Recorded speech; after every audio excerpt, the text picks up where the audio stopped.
ఏదైతే వైఎస్ఆర్ కాంగ్రెస్ పార్టీ ఎత్తులు పై ఎత్తులు విషయాల్లో ఇప్పుడిప్పుడు ఒక్కొక్క నాయకుడు బయటకు వస్తున్నట్టున్నారు. హోంమంత్రి అనిత మీదన ఎవరైతే ఒక అతను చెక్ బౌన్స్ కేసు పెట్టాడో ఆ తర్వాత అతను రాజీకి ఒప్పుకున్నాడు.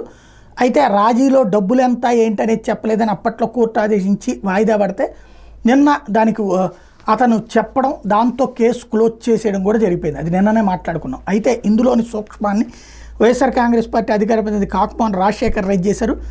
70 లక్షలు అప్పిచ్చి 9 ఏళ్ల తర్వాత కూడా వడ్డీ లేకుండా కేవలం 15 లక్షలు మాత్రమే తీసుకుని ఊరుకోవడం ఎలా సాధ్యమని, ఇది హోంమంత్రి అంతకు ఎలా కుదిరిందని వైఎస్ఆర్సీపీ అధికార ప్రతినిధి కాకుమాన్ రాజశేఖర్ విస్మయం వ్యక్తం చేశారు. ఎవరైనా ₹1,00,000 అప్పు తీసుకుంటే 9 ఏళ్ల తర్వాత అయినా వడ్డీతో సహా చెల్లిస్తారని, కానీ 21,000 మాత్రమే ఇస్తానంటే అప్పు ఇచ్చిన వ్యక్తి అంగీకరిస్తాడా? ఇది సాధ్యమేనా అని ప్రశ్నించారు.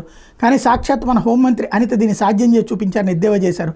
70 లక్షలు అప్పు తీసుకుని 9 ఏళ్ల తర్వాత వడ్డీ లేకుండా అసలులోనూ కోతబెట్టి కేవలం 15 లక్షలు మాత్రం ఇవ్వడం ద్వారా అనిత తనకు అప్పిచ్చిన శ్రీనివాసరావు అధికారాన్ని అడ్డుపెట్టుకుని బెదిరించారని ఆరోపించారు. నిజానికి ఆమె 2015 అక్టోబర్ 1 వేగి శ్రీనివాసరావు అనే వ్యక్తి దగ్గర 70 లక్షలు అప్పుగా తీసుకున్నాను, 3 ఏళ్లైనా అప్పు తీర్చకపోవడంతో ఆయన న్యాయం చేయాలని 2018లో కోర్టును ఆశ్రయించారని గుర్తు చేశారు.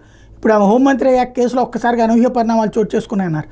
తాము రాజీ పడినట్టు ఇద్దరు కలిసి హైకోర్టులో జాయింట్ మెమో దాఖలు చేసినట్టు పత్రికలో వచ్చిందని, వడ్డీ మాత్రం వద్దనుకున్నా ఎవరైనా నమ్ముతారు, కానీ 70 లక్షల అప్పు కేవలం 15 లక్షలు మాత్రమే తీసుకోవడానికి ఒప్పుకోవడం వెనక మతలబ్ ఏంటని ప్రశ్నించారు. తమకున్న సమాచారం ప్రకారం ఆయనపై తప్పుడు కేసులు పెడతామని, జైలు పాలు చేస్తామని హోంమంత్రి వేధించి కేవలం 15 లక్షలు మాత్రం ఇచ్చేలా వేగి శ్రీనివాసరావుతో ఒప్పందం చేసుకున్నట్టు తెలిసిందని చెప్పి ఆరోపించారు కాకుమాన్.